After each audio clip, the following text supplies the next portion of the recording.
Hello everyone, my name is Ashu and today we are going to solve 6 questions from chemical reaction and equation chapter.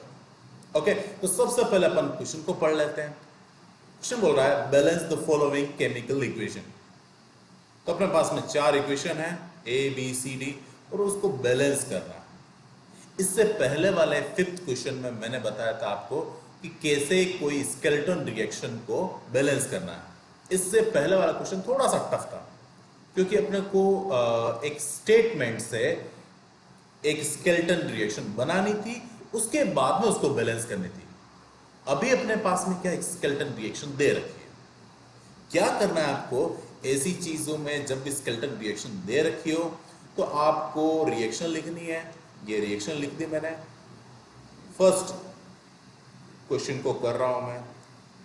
CaOH whole twice is giving us CaNO3 whole twice plus H2।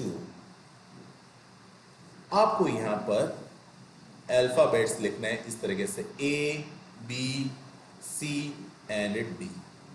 Okay, ये काम करना सबसे पहला। दूसरा काम है आपको जितने भी एलिमेंट, डिफरेंट टाइप के एलिमेंट रिएक्टेंट में नजर आता है उनकी लिस्ट बना दो। तो मुझे नजर आ रहा है हाइड्रोजन, मुझे नजर आ रहा है नाइट्रोजन, मुझे नजर आ रहा है ऑक्सीजन और मुझे नजर आ रहा है कैल्शियम। इसके अलावा कोई एलिमेंट नहीं है। अब रिएक्टेंट और प्रोडक्ट में उनके नंबर्स कितने कितने वो एलिमेंट का नंबर है पूरे प्रोडक्ट और रिएक्टेंट में, उसको कैलकुलेट कर लेते हैं। तो हाइड्रोजन मुझे नजर आ रहा है यहां पर और यहां पर भी तो है हाइड्रोजन। तो 1 मल्टीप्लाई बाय ए हाइड्रोजन यहां से और 2 multiply by hydrogen multiply by B. इसका मतलब यहां पर देखो 2 हाइड्रोजन थे तो 2 मल्टीप्लाई बाय बी 2b। ये मेरा रिएक्टेंट में हाइड्रोजन का नंबर आ गया। अब मुझे देखना है प्रोडक्ट में। तो प्रोडक्ट में यहां पर तो कोई मुझे हाइड्रोजन नजर नहीं आ रहा है, बट यहां पर मुझे नजर आ रहा है एक हाइड्रोजन, वो 2 हाइड्रोजन है। तो D मल्टीप्लाई बाय 2 तो 2D, ये हाइड्रोजन हो गया। हाइड्रोजन को अपन ने लिख लिया। अब नाइट्रोजन की तरफ बढ़ते हैं। तो नाइट्रोजन ये रहा हमारा नाइट्रोजन, A मल्टीप्लाई बाय 1 तो A नाइट्रोजन यहां हो गया। और कहीं नाइट्रोजन नजर आ रहा है? नहीं है। इज इक्वल टू प्रोडक्ट में देखें तो 2 मल्टीप्लाई बाय 1, नाइट्रोजन कितने हैं 2। अब 2 मल्टीप्लाई बाय C यानी कि C नाइट्रोजन है और 2C नाइट्रोजन है। देखो गलती कर लेते हैं 2C। क्या नाइट्रोजन और नजर आ रहा है? यहां पर H2 में तो नाइट्रोजन है ही नहीं। अब अपन बात कर रहे हैं ऑक्सीजन की। तो ऑक्सीजन को देखेंगे अपन तो ये 3 ऑक्सीजन यहां पर है, 3 मल्टीप्लाई बाय ए 3A तो ये हो गए और ऑक्सीजन यहां पर भी तो नजर आ रहा है। तो 2 मल्टीप्लाई बाय O यानी कि 2B ऑक्सीजन हो गए अपने पास में। ये 3A प्लस 2B ऑक्सीजन हो गए अपने पास में रिएक्टेंट में। अब देखते हैं अपन प्रोडक्ट में। तो 3 multiply bye 2 6 and 6 multiply by C 6C plus और कहीं ऑक्सीजन नजर आ रहा है क्या? ये रहा मेरा एक और ऑक्सीजन। तो D मल्टीप्लाई बाय 1 यानी कि D। अब अपन कैल्शियम की बात करें तो कैल्शियम यहां पर नजर आ रहा है D multiply by 1 B calcium. और कैल्शियम कहीं है क्या रिएक्टेंट में? नहीं है। प्रोडक्ट में C मल्टीप्लाई बाय 1 तो ये C। ओके, ये आ गया अपने पास में इक्वेशंस। 4 इक्वेशन है और A B C D की वैल्यू कैलकुलेट करनी है। इसके बाद वाला स्टेप है, आप क्या कीजिए A को 1 पुट कर दीजिए। मैंने A को 1 पुट करूंगा तो मुझे क्या करना है कि सेकंड इक्वेशन लेनी है। 1 इज इक्वल टू 2C। तो C की वैल्यू कितनी हो गई? 1/2। तो मैं सभी वैल्यू को लिखता रहता हूं। A की वैल्यू 1 आई तो C की वैल्यू उस टाइम 1/2 थी। अब मुझे C की वैल्यू पता चल गई है 1/2, तो B की वैल्यू तो C के इक्वल है तो इसका मतलब है बी भी 1/2 के इक्वल हो गया। अब मुझे ए, बी और सी की वैल्यू पता है, डी की वैल्यू पता नहीं है, तो मैं क्या कर रहा हूं, इस वाले इक्वेशन और इस वाले इक्वेशन में से किसी को भी यूज कर सकता हूं। पहले वाले इक्वेशन को देखें, a plus 2b is equal to 2d। a की वैल्यू है मेरे पास में 1, b की वैल्यू है 2 मल्टीप्लाई बाय b की वैल्यू है 1/2 इज इक्वल टू 2d। अब देखो 2 से 2 कैंसिल कर दिया मैंने, तो 1 plus 1 is equal to 2d बच गया। 1 प्लस 1 2 हो गया इज इक्वल टू 2d। अब d इज इक्वल टू 2/2, इसका मतलब है ये एक दूसरे को कैंसिल कर देंगे, 1 हो जाएगा, तो d की वैल्यू आ गई मेरे पास में 1। क्लियर? ये मेरे पास में a b c d की वैल्यू आ गई। अब स्केलेटन रिएक्शन में a b c d की वैल्यू पुट कर देंगे, अपने पास में एक इक्वेशन नहीं आ जाएगी। तो यहीं पर थोड़ा सा स्पेस कर देता हूं मैं तुम्हारे लिए, और फिर इसी को लिख लेते हैं। मैं इसको हटा रहा हूं। अगर आपको लिखना है तो वीडियो को पॉज करके लिख लेना इसको। ओके, मैं यहाँ पर इन सभी की वैल्यू पुट कर, a की वैल्यू है मेरे पास में 1, तो HNO3।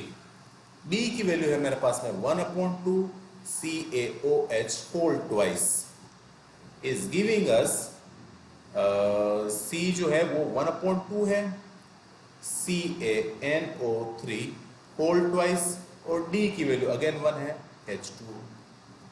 ये अपने पास में एक तरीके से बैलेंस रिएक्शन आ गई।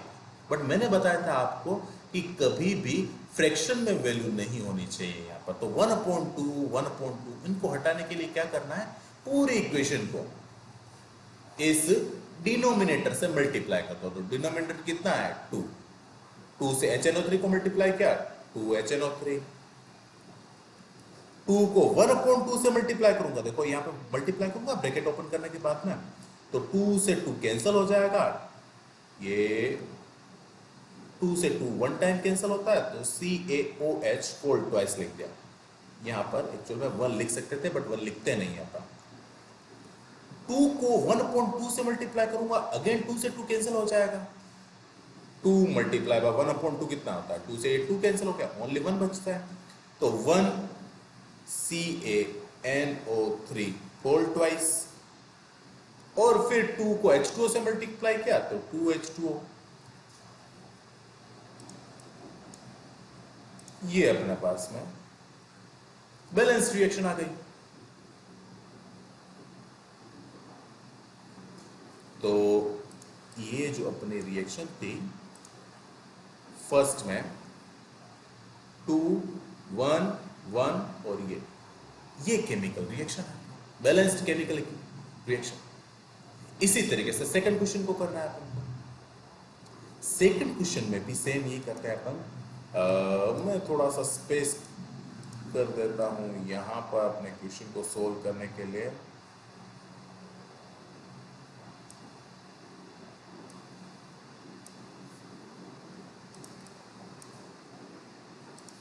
तो सबसे पहले क्या करेंगे अपन, केमिकल रिएक्शन को लिख देंगे, उसके साथ में ABCD भी लिख देंगे। तो ये रही मेरी केमिकल रिएक्शन, मैं इसी में लिख देता हूं A B C and D। Okay, अब जितने भी एलिमेंट हैं रिएक्टेंट में उनकी लिस्ट बना देता हूं। मेरे पास में है sodium, oxygen, hydrogen and sulphur. अब रिएक्टेंट और प्रोडक्ट में उनको कंपेयर करने वाले हैं अपन। तो यहां पर थोड़ी सी चीजें सही दिख नहीं रही है, तो मैं इनको हटा देता हूं। जस्ट से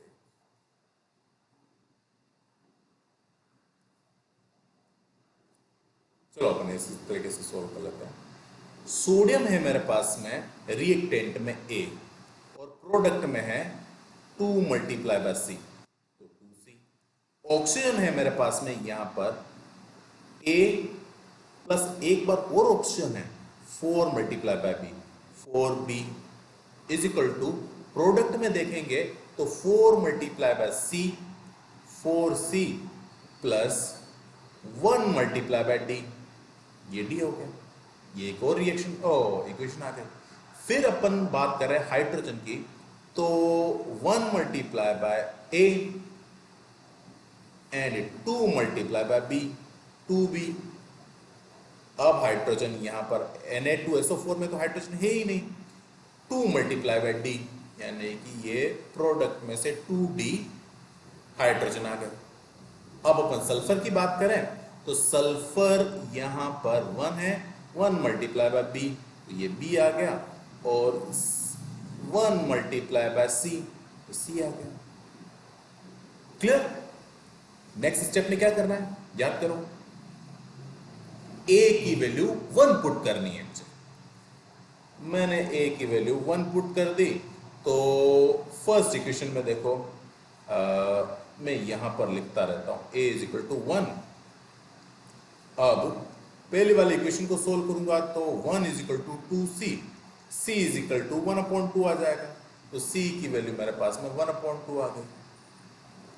अब मेरे पास में c की वैल्यू है, तो c is equal to b है, b की वैल्यू भी 1/2 हो जाएगी। अब किसकी वैल्यू चाहिए मुझे d की वैल्यू चाहिए। तो अपने पास में दो इक्वेशन है जिनको यूज ही नहीं किया अभी तक अपन। आपको थोड़ा सा टाइम बचाने के लिए बताता हूं कि इन दोनों इक्वेशन में से वो इक्वेशन चूज कीजिए जो कंपैरेटिवली स्मॉलर है।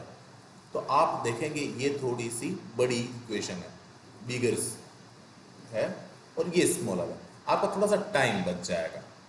तो a की वैल्यू 1 पुट कर देता हूं मैं, इस इक्वेशन को देखना है। यहाँ पर a की वैल्यू 1 पुट कर दी, 2 मल्टीप्लाई बाय b की value 1/2 is equal to 2d।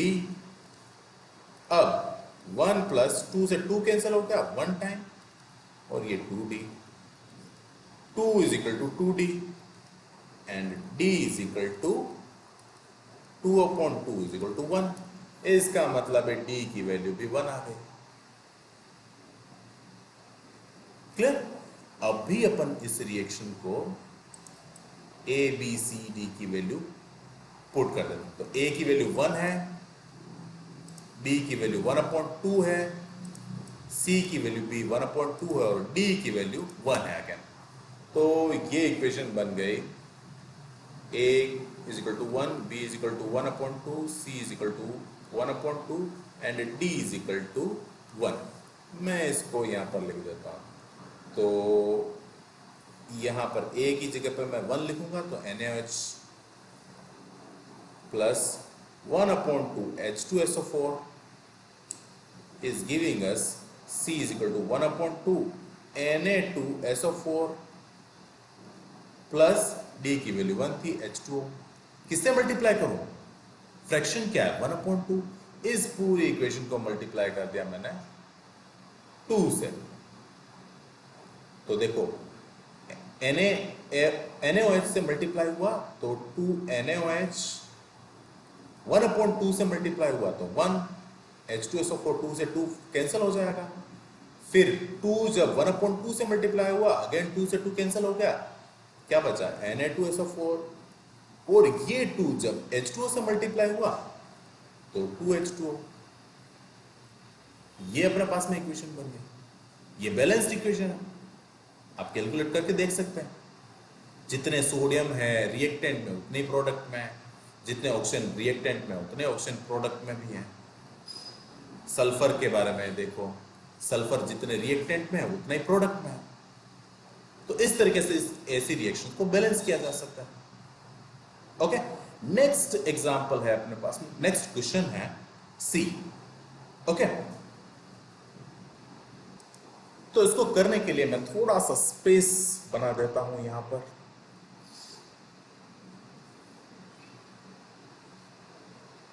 Just a सेक, हाँ,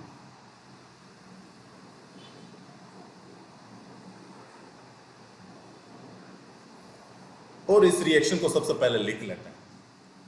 ओके, अपने पास में है NaCl, अच्छा ABCD भी पुट कर देता हूं मैं। देखो मैं रिएक्शन को इस तरीके से लिख देता हूं, A NaCl is reacting with BAgNO3 and giving us CAgCl plus DNaNO3. Clear? इसके बाद में क्या करना होता है आपको? आपको लिस्ट बनानी होती है कि कितने एलिमेंट रिएक्टेंट में है। तो मेरे पास में सोडियम है, मेरे पास में क्लोरीन है, सिल्वर है, नाइट्रोजन है और ऑक्सीजन है। टोटल 5 डिफरेंट टाइप के एलिमेंट है मेरे पास में। ओके, अब क्या करना है, इनको काउंट करना है रिएक्टेंट में एंड प्रोडक्ट में और इक्वलाइज करना है इसको। तो सोडियम मेरे पास में कितना है? A रिएक्टेंट में, और प्रोडक्ट में वो है D। तो A इक्वल टू डी हो गया। क्लोरीन की बात करूं तो क्लोरीन मेरे पास में कितना है? A, और क्लोरीन मेरे प्रोडक्ट में कितना है? C, A equal to C। Silver की बात करें तो सिल्वर है मेरे पास में B, और प्रोडक्ट में वो सिल्वर है C के इक्वल, ये C के इक्वल। अब है नाइट्रोजन। नाइट्रोजन कितना है मेरे पास में? B, एंड प्रोडक्ट में वही नाइट्रोजन है मेरे पास में D के इक्वल, ये D के इक्वल। ऑक्सीजन की बात करें तो मेरे पास में ऑक्सीजन रिएक्टेंट में है 3 मल्टीप्लाई बाय B।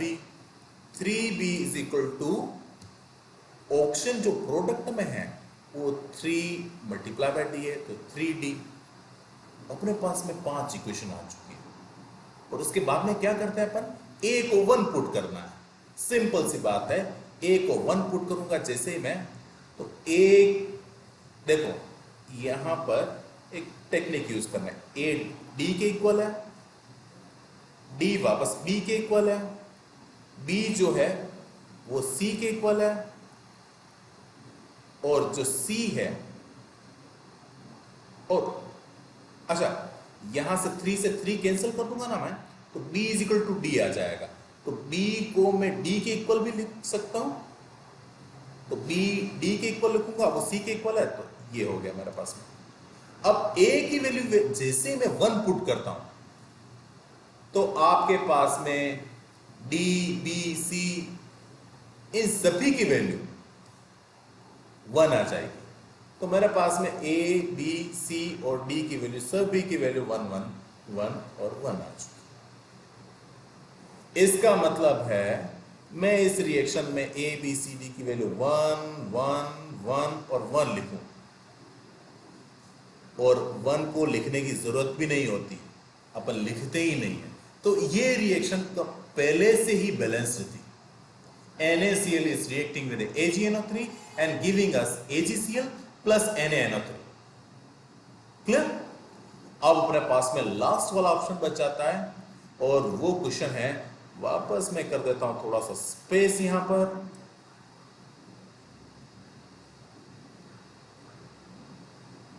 ये हो गया अपने पास में स्पेस, और अब वापस रिएक्शन को लिख लेते हैं। तो डी जो क्वेश्चन है उसको लिखने वाला हूं मैं, लिख रहा हूं उसको A mole of BaCl2 plus BH2SO4 is giving us CBaSO4 plus DHCl। ये अपने पास में स्केलेटन रिएक्शन आ गई। इसके बाद में क्या करना है, आपको रिएक्टेंट में जितने भी डिफरेंट टाइप के एलिमेंट है उनको लिस्टिंग करनी है। तो मेरे पास में बेरियम है, क्लोरीन है, हाइड्रोजन है, सल्फर है और ऑक्सीजन है। ओके, अब रिएक्टेंट में बेरियम कितना है मेरे पास में? 1 मल्टीप्लाई बाय ए। और कहीं रिएक्टेंट में बेरियम दिख तो नहीं रहा है? नहीं है। अब प्रोडक्ट में है तो 1 multiply by C equal to C. Chlorine की बात करें तो 2 multiply by A, 2a, and product में Cl की बात करें तो 1 मल्टीप्लाई बाय डी, ये डी लिख दिया मैंने। हाइड्रोजन की बात करें तो मेरे पास में हाइड्रोजन यहां पर है रिएक्टेंट में 2 मल्टीप्लाई बाय बी, और वो प्रोडक्ट में कितना है? अगर प्रोडक्ट में देखोगे आप तो ये रहा मेरे पास में डी के इक्वल। सल्फर की बात करें तो सल्फर है मेरे पास में B is equal to C. Oxygen की बात करें तो oxygen 4 multiply by B, 4b is equal to 4 multiply by C, 4c। Okay, अब क्या है, क्या चीजें इक्वल है, ए सी के इक्वल है, सी जो है बी के इक्वल है, और जो अपने पास में जो डी है, चलो इनकी वैल्यू कैलकुलेट कर देते हैं। मैं वैल्यू पुट करने वाला हूं ए की 1। जैसे ही ए की वैल्यू 1 पुट करूंगा, सी की वैल्यू भी 1 आ जाएगी, बी की वैल्यू भी 1 आ जाएगी। अब मुझे डी की वैल्यू चाहिए, तो डी इज इक्वल टू है, डी किसके इक्वल है, 2a के इक्वल। तो 2 multiply by 1 is equal to D, क्योंकि a की वैल्यू कितनी थी, 1 थी। तो इस इक्वेशन में मैंने a की वैल्यू 1 पुट कर दी, तो मेरे पास में d की वैल्यू आ गई 1, ओह सॉरी 2 आ गई। तो अब मेरे पास में a b c d सभी की वैल्यू है, मैं इस इक्वेशन में पुट कर देता हूं। तो a की वैल्यू है 1, b की वैल्यू है 1, c की वैल्यू है 1 और d की वैल्यू है 2। क्या कोई फ्रैक्शन वैल्यू आई है क्या, कहीं पे भी तो फ्रैक्शन नजर नहीं आ रहा। तो ये रिएक्शन हो गई अपने कंप्लीट, आपको किसी से मल्टीप्लाई करने की जरूरत ही नहीं है, क्योंकि मुझे फ्रैक्शन ही नहीं हटाना है। तो BaCl2 is reacting with H2SO4 and giving us BaSO4 plus 2HCl। ये अपनी बैलेंस इक्वेशन है, इस तरीके से अपन बैलेंस कर सकते हैं। तो कुछ और जो बैलेंस रिएक्शन नहीं हो उनको थोड़ा और ट्राई करेंगे तो आप और अच्छी तरीके से सीख जाएंगे। Okay, good bye.